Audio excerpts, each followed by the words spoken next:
Hello and welcome, dear students. I, Namita Shrivastava, is your English teacher. Welcome you all in online class. I hope you all are well, safe, and sound.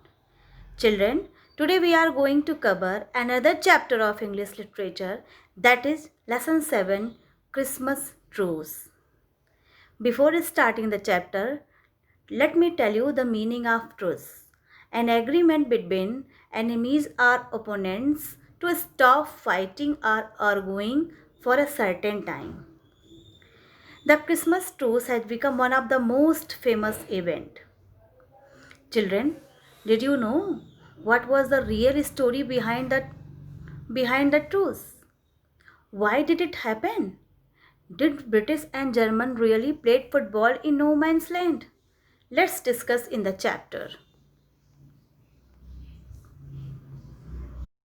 Let us read about a miraculous incident that took place on Christmas Eve on no man's land during World War I. It was 1914, the first year of World War I. The war had reached an impasse by winter. Impasse means a situation in which no progress is possible, especially because of disagreement. The soldiers on both sides were tired of the deaths and destructions. Destructions means the action or process of causing so much damage to something that it no longer exists or cannot be played. That claimed many lives. They had signed up for the army thinking that the war would be over soon, but it was not clear that it was not going to happen. So the soldiers dug trenches. Trenches means a long narrow ditch on both sides of the no man's land and continued shooting at each other. No man's land means a piece of unowned land between the front line of two opposing armies. Children, it was the first year of World War I in 1914. The war had reached an impasse by winter. Thus, both side soldiers were tired due to this war only.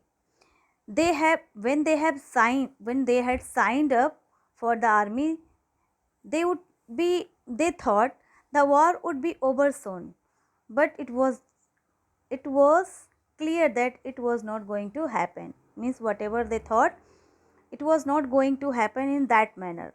So the soldiers dug trenches on both sides of the no man's land and continued shooting at each other. On Christmas Eve, something strange and wonderful happened at various places along the war front in Europe. But on Christmas Eve, something strange happened.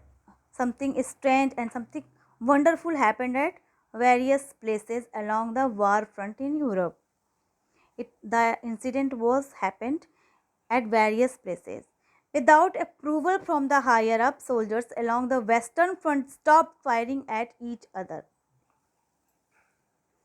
Both the German and the English soldiers were warned and asked to stay alert in case an opponent army tried to catch the other off guard and attacked. They did not get any approval from the higher ups, but then also both side soldiers stopped firing to each other. Both the German and the English soldiers were warned and asked to stay alert in case the opponent army tried to catch the other off guard to attack. Opponents means someone who competes with or opposes another in contest, game, or argument. They sang carols and lit up candles in trees. The Germans planted Christmas trees on their front line trenches and sang Stille Nacht. The British responded from the other side of the no man's land by singing the first Noel and O come, all ye faithful. The Germans joined in by singing the Latin version of the song, Adeste Fideles. A former soldier recounted this event very fondly. I thought this is the most extraordinary thing. Two nations singing the same carol in middle of the war. When they stopped firing to each other, after that what they did, they sang carols and lit up candles in trees. The Germans planted Christmas tree on their front line trenches. Wherever the trenches were there in the front line, they planted Christmas tree. They lit up the candles in trees and sang carols. And what was the song? Stilly Nacht. The British responded from the other side of the and the other side British also gave the response from the other side of the no man's land by singing the first Noel. The Germans joined in by singing the Latin version of the song Adeste Fideles. Then a former soldier recounted this event and wrote, I thought this is the most extraordinary thing. Two nations singing the same carol in the middle of the war. Really, it was very amazing. The soldiers then wished Christmas greeting to each other across the ditches. And after assurance that they would not shoot at each other, started crossing over the join in the celebration. The soldiers then wished Christmas greeting to each other across the ditches. They have crossed the ditches and they had wished to each other. When they got the assurance, they would not shoot at each other. And they had joined the celebration.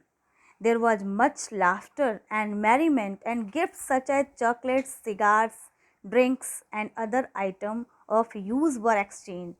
Means they exchanged the gifts, it was chocolates, cigars, drinks, and other items. Christmas celebration went on until the New Year. The, the dead were given proper burials, with soldiers from both sides paying their respects.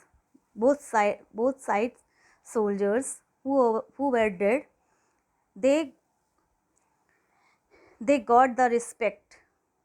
There were even stories of football matches being played between the English and the German soldiers at a few places. At a few places, there were even stories of football matches being played between the English and the German. The Christmas truce was applauded all over the world by politicians and newspapers alike. It was praised by the politicians and the newspapers.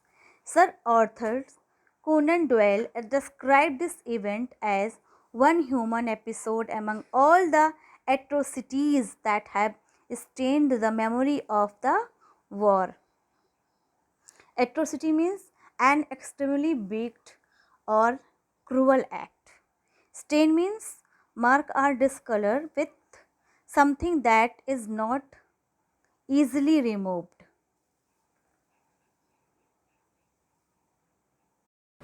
I hope you all have enjoyed the chapter. So once again, go through the chapter, keep learning, keep practicing, study well at home. That's all for this video lecture. Thank you so much.